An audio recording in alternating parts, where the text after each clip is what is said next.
Olá, galera do esporte, tudo bem com vocês? Eu sou o Mirim e estou aqui para falar de Copa do Mundo e histórias do futebol.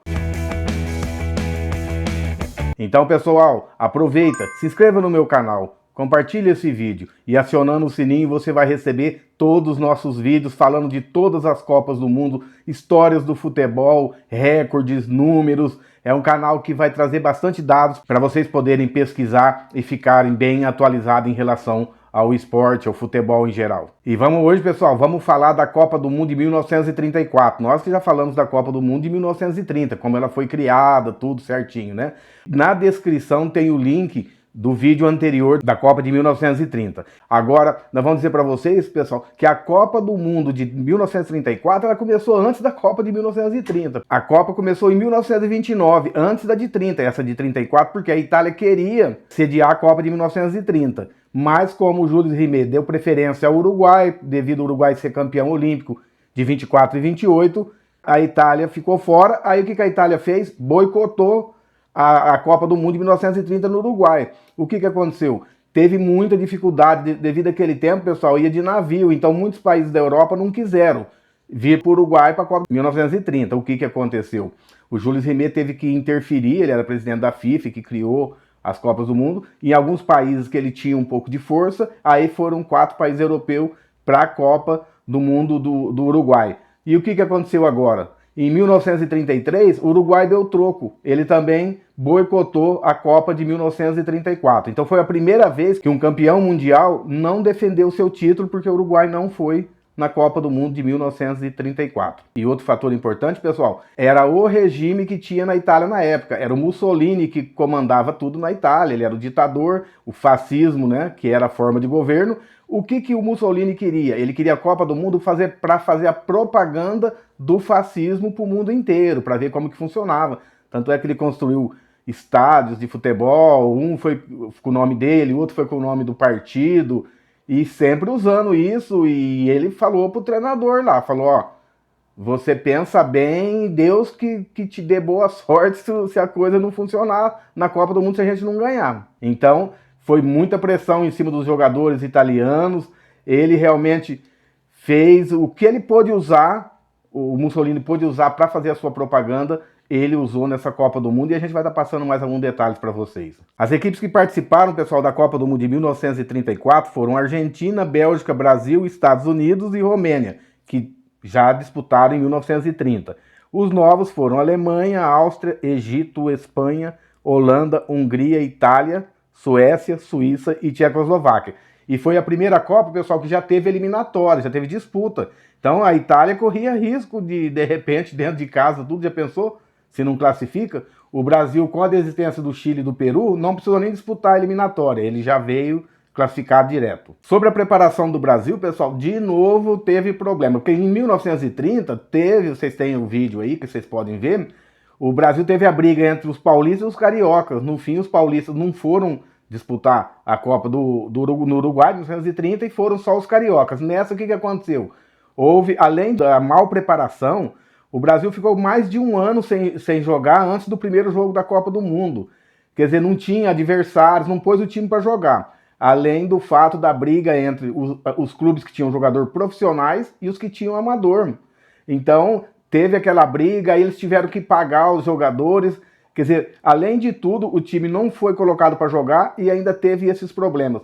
E um problema maior, pessoal, foi ir de navio daqui até lá, até na Itália. Demorou muito tempo, muitos jogadores engordaram. Mesmo o técnico tentando fazer exercícios, tudo, os jogadores chegaram gordo. Uma seleção que não enfrentou ninguém há mais de anos, quer dizer, na sua estreia, que foi o primeiro jogo, né, foi era mata-mata, contra a Espanha, o Brasil perdeu de 3-1, foi prejudicado pela arbitragem também, mas o Brasil aí sai já na primeira fase. Na primeira fase, pessoal, os jogos foram o seguinte: a Itália ganhou dos Estados Unidos de 7-1, o Brasil perdeu para a Espanha de 3-1, a Áustria ganhou da França 3-2, Hungria ganhou do Egito 4-2, a Alemanha ganhou da Bélgica 5-2, a Argentina perdeu para a Suécia de 3-2, a Tchecoslováquia ganhou da Romênia de 2-1, e a Holanda perdeu para a Suíça de 3-2. Nas quartas de finais, a Alemanha ganhou da Suécia 2-1, a Tchecoslováquia, antiga Tchecoslováquia, né? Ganhou de 3-2 da Suíça, a Áustria ganhou de 2-1 da Hungria,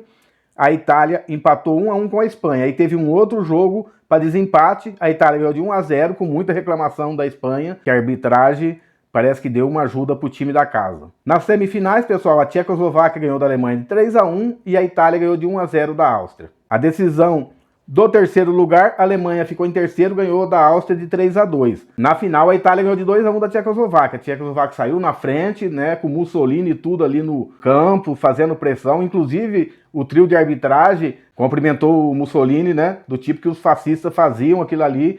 O pessoal achou um absurdo mesmo na época lá. E aí, a Tchecoslováquia tinha feito um gol, aí a Itália empatou, foi para prorrogação. Na prorrogação, a Itália ganhou de 1-0 e foi campeão, por alívio do treinador, dos jogadores, tudo, porque senão a coisa seria feia lá mesmo. Pessoal, aqui tem a relação dos jogadores que foram os melhores de cada posição na Copa da Itália de 34. O goleiro é o Zamora, da Espanha. O Mongeglio foi o zagueiro da Itália, foi o melhor zagueiro. Quinconces, da Espanha, melhor zagueiro. Ferraris, quarto, da Itália, médio direito. Monte, da Itália, médio. Cambal, da Tchecoslováquia, médio. Guaita, da Itália, atacante. Meazza, da Itália, meio atacante. Konen, da Alemanha, atacante. Nejedli, da Tchecoslováquia, atacante. Sindelar, da Áustria, atacante. A seleção da Itália campeã foi Combi, Monzeglio, Alemandi, Ferraris 4, Monte, Bertolin, Guaita, Meazza, Schiavio, Ferrari e Orsi. Temos mais alguns números aqui, pessoal, sobre a Copa de 1934. O maior público foi de 55 mil no jogo Itália e Tchecoslováquia, na final. O menor público foi de 7 mil pessoas no jogo Alemanha e Áustria. A Copa do Mundo teve 70 gols. O melhor ataque foi o da Itália, com 12 gols.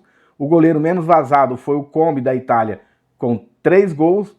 A maior goleada foi Itália 7-1 nos Estados Unidos. Curiosidade, Monte jogou as duas Copas do Mundo, a de 30 pela Argentina e a de 34 pela Itália.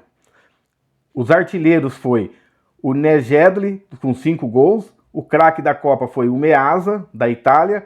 E a classificação final da Copa ficou assim, pessoal. Primeiro lugar ficou a Itália com 9 pontos. Segundo, Tchecoslováquia com 6. Terceiro, Alemanha com 6. Quarto, Áustria com 4. Quinto, Espanha com 3. Sexto, a Hungria com 2. Sétimo, Suíça com 2. Oitavo, Suécia com 2. Em nono lugar ficou Argentina, França e Holanda com 0. 12º, Romênia com 0. 13º, Egito com 0. 14º, Brasil com 0. 15º, Bélgica com 0. 16º, Estados Unidos com 0. Os jogadores brasileiros que participaram da Copa de 34 foram o Roberto Gomes Pedrosa, do Botafogo. O Germano, do Botafogo. O Silvio Hoffmann, do São Paulo Floresta. Luiz Luz, do Grêmio. Otacílio, do Botafogo. Tinoco, do Vasco.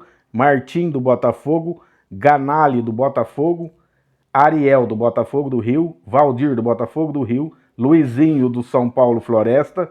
Valdemar de Brito, do São Paulo Floresta. Armandinho, do São Paulo Floresta. Leônidas, do Vasco. Patesco, do Nacional do Uruguai. Carvalho Leite, do Botafogo. E Átila, do Vasco. E como a gente dissemos anteriormente, o Brasil foi eliminado pela Espanha, com 2 gols do El Chato e 1 do Langara. O goleiro Zamora defendeu um pênalti batido pelo Valdemar de Brito. Leônidas marcou o único gol brasileiro na Copa de 1934. Então, como vocês veem, pessoal, nessa época era muito difícil a realização das Copas do Mundo. Por quê? Devido ao transporte, não tinha avião para fazer, era tudo de navio, demorava muito. As equipes que não quiseram ir, da Europa não quiseram ir para a América do Sul. Em 30, em 34, a mesma coisa. O pessoal da América do Sul viu dificuldades. O Brasil foi prejudicado pela arbitragem, má organização, briga entre o pessoal da Confederação Brasileira de Futebol e da CBD, que era entre os profissionais e os amadores. Não teve muitos jogos para poder aprimorar as equipes. E foi uma Copa marcada também pelo Mussolini, que ele fez todo um trabalho para poder fazer a propaganda do fascismo, né, para o mundo inteiro, e ele usou a Copa do Mundo como essa estratégia. Nesse começo, pessoal, vocês viram que teve muito boicote, né? Primeiro a Itália boicotou em 1930 o Uruguai, e o Uruguai não defendeu o título de campeão, boicotando a Copa de 1934. Então, pessoal, se vocês gostaram desse vídeo, deixe um joinha, compartilhe ele pra gente.